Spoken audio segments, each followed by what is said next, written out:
이사야서 5장은 이스라엘의 사회적인 죄를 구체적으로 지적하고 있습니다. 이사야 5장에서는 이스라엘에 향해 실망한 하나님의 마음을 읽을 수 있습니다. 하나님께서는 포도원의 비유와 6번의 화 있을진저 발언으로 당시 3가지 사회 현실을 지적합니다. 첫째로 제대로 된 열매를 맺을 수 없는 현실입니다. 1에서 7절에는 포도원 주인이 포도원을 경작하는 모습을 그려볼 수 있습니다. 여기서 하나님께서는 포도원지기 이스라엘은 포도원이라 해석할 수 있습니다. 포도원 주인은 향후 양질의 포도를 생산할 것을 꿈꾸며 정성 들여 포도원을 일굽니다. 하지만 주인의 노력에도 포도나무는 들포도만 맺습니다. 주인은 자신의 노력이 헛되게 돌아간 것에 분노하고 결국 포도원을 포기하고 맙니다. 이는 하나님께서 이스라엘과 예루살렘을 포기한다는 것을 의미합니다. 하나님께서 포도원을 포기하는 이유를 알기 위해선 이사야 5장과 요한복음 15장을 연결해서 봐야 합니다. 요한복음 15장에서는 포도나무 가지가 포도나무에 붙어 있어야 열매를 맺을 수 있다는 포도나무 비유가 나옵니다. 결국 이스라엘은 하나님을 떠나 제대로 된 포도를 맺을 수 없다는 것입니다.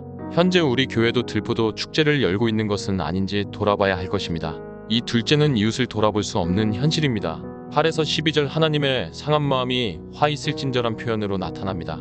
811억 1820만 2122절 6번에 걸친 화의 선언은 크게 2가지로 볼 수 있습니다. 하나는 이웃을 돌아보지 않는 것이며 또 하나는 왜곡입니다.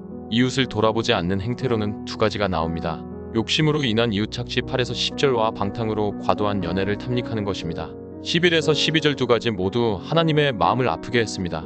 이스라엘의 지나친 부동산 욕심처럼 우리 교회도 지나치게 내 땅만을 소유하려고 하는 것은 아닌지 돌아봐야 합니다.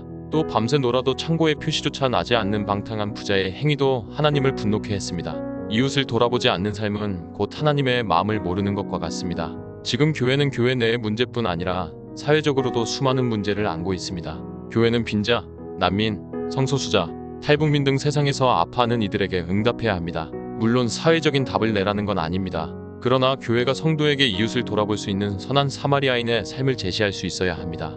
또 성도에게만 요청할 것이 아니라 교회가 먼저 이들을 향해 눈을 열고 돌아봐야 합니다. 교회 담벼락에 기댄 소의 이웃을 보지 못한다면 하나님께서는 한국교회를 보고 슬퍼할 것입니다. 3셋째는 왜곡하며 사는 현실입니다.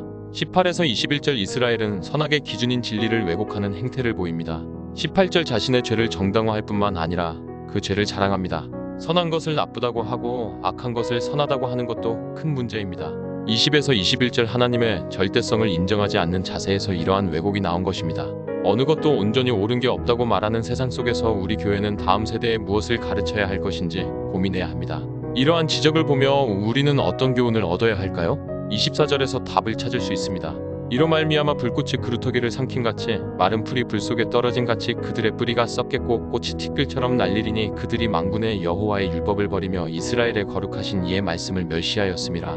24절 하나님께서는 이스라엘을 버린 것을 2가지 이유를 들어 말합니다. 율법을 버린 것과 말씀을 멸시한 것입니다. 이 말씀으로 우리 교회가 나아갈 방법을 제시해 주십니다.